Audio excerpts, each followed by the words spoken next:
कैसे हैं आप? आज हम बना रहे हैं बहुत ही मज़ेदार कलरफुल क्रीमी रशियन सैलड, जो देखने में बहुत ही खूबसूरत और खाने में बहुत ही मज़ेदार, बिल्कुल परफेक्ट रेस्टोरेंट स्टाइल। आप ज़रूर ट्राई करें, इंशाल्लाह ताला आपको बहुत पसंद आएगा।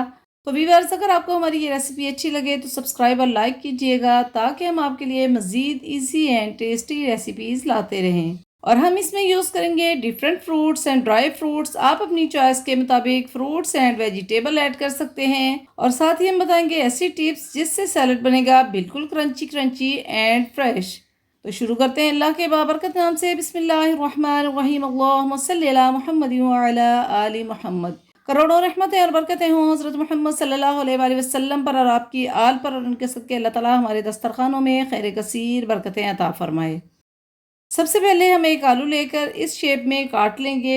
अब एक पतीली में 1/4 टीस्पून ऑरेंज फूड कलर डालकर आलू को बॉईल कर लेंगे। आलू बॉईल हो चुके हैं, देखें क्या ही खूबसूरत कलर आया है। अब इसी तरह दोबारा पतीली में पानी लेंगे और मैरून फूड कलर ऐड करके एक छोटा आलू बॉईल कर लेंगे। देखें ये भी बहुत ही खूबसूरत कलर में आलू बॉईल हो चुका है।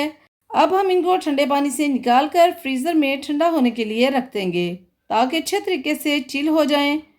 अब सैलड के लिए क्रीम तैयार कर लेते हैं। 4 tablespoon mayonnaise and quarter packet Nestle dairy cream, जो कि बिल्कुल चिल होनी चाहिए।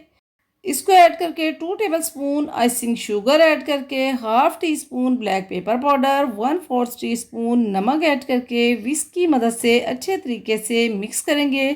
और मिक्स करके हम चेक कर लेते हैं, चीनी हमें कुछ कम लग रही है तो हम हाफ टेबल स्पून और ऐड कर लेते हैं। ये देखें रशियन सैलड क्रीम तैयार है। अब हम इसे फ्रीज़र में चिल होने के लिए रख देंगे, ताकि सैलड बिल्कुल परफेक्ट बने। अगर क्रीम को चिल नहीं करेंगे तो क्रीम मेल्ट होना शुरू हो जाएगी। अब ये तमाम चीज़ें रेडी हैं। सबसे पहले हम कैबेज, पोटैटो, पास्ता और अनार तैयार करके फ्रीज़र में रख देंगे, ताकि तमाम चीज़ें अच्छे तरीके से चिल हों। बनाना और एप्पल को सबसे आखिर में काट कर ऐड करेंगे, क्योंकि एप्पल और बनाना का कलर फ़ौरन चेंज होना शुरू हो जाता है। अगर पहले काट कर रख लेंगे तो सैलड बिल्कुल भी अच्छा नहीं बनेगा और फ्रूट्स पानी छोड़ देंगे। तमाम चीज़ों को तैयार करने के बाद मिक्स करते हैं। अब एक बाउल में सबसे पहले एप्पल, फिर कैबेज, पोटैटो और फिर पास्ता और बनाना ऐड करके क्रीम डालकर इस तरह चम्मच से मिक्स करेंगे। सैलड अच्छे तरीके से मिक्स हो चुका है। अब अनार के दानों से गार्निश करेंगे और ऊपर से किशमिश और बादाम ऐड करके थोड़े से मगज़ डाल देंगे। आप देख सकते हैं माशाल्लाह से बहुत ही ज़बरदस्त रशियन सैलड तैयार है।